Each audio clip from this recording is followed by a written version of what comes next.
regret. Her red curls are gone, replaced by a straight, black mane. It looks better, dare he say. Nothing against the stereotypical Celtbush, but there is something endearing about a green-eyed brunette. It's been a while. Long gone are her oversized glasses and beat-up TS. Now, her knee and waist high skirt and matching jacket stand over her tuck-in top. It is elegant, distinct, and just enough to suggest the firm curves underneath. It would have been tempting, it was tempting when they first met, but he knows better by now. He had been an assistant professor for a couple of years then. She was just starting, and, on a given day, he witnessed her huffing and puffing over a pile of papers. He knew the feeling. Of all duties bestowed upon a professor, assistant or otherwise, grading tests is probably the dullest, most frustrating of them all. Worse yet, he knew Professor Lewandowski's tests. Short, open questions, followed by an endless sea of blank lines, daring the students to write every bit of information learned, misremembered or pulled off one's behind. One would be excused to think this was a young, single guy eyeing a less experienced colleague, but it was genuine empathy that drove him to lend a hand. It was but a coincidence that such hand happened to be extended to an attractive, single woman. Turns out, she was more than a pretty face. Those afternoons at the cafeteria were most pleasant.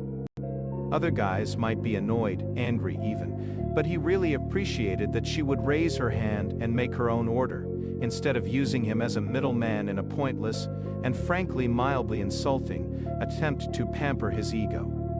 One of a kind.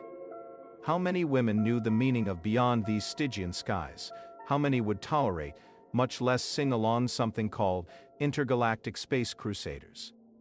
He tried to come up with the nerve to ask her out, but as days turned into weeks, something odd happened.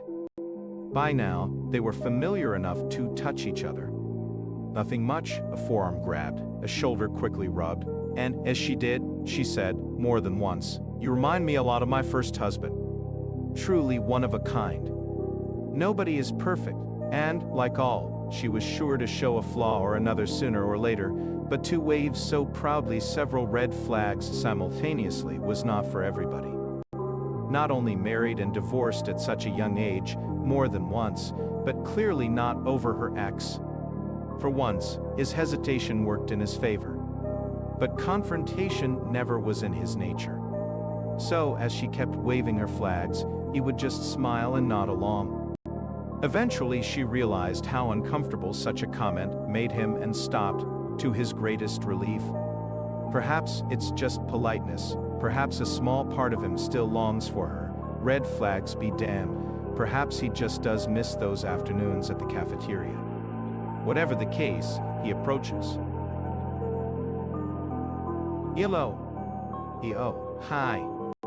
How long has it been?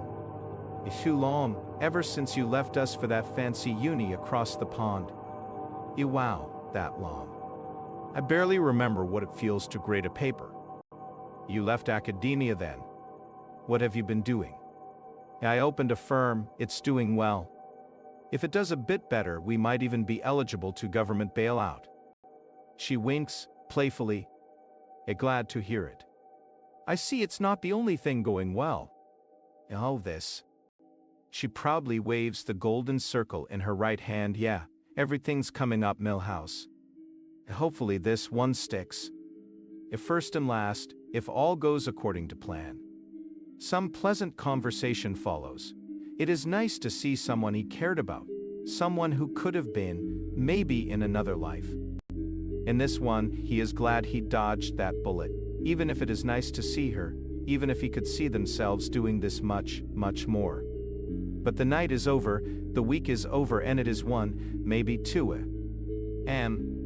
As his bed stubbornly insists on keeping him awake. Suddenly, he opens his eyes. Wait a minute. // TKs for reading. More, here https://www. reddit.com/user/noobs eternvim/comments/115kin/my stories/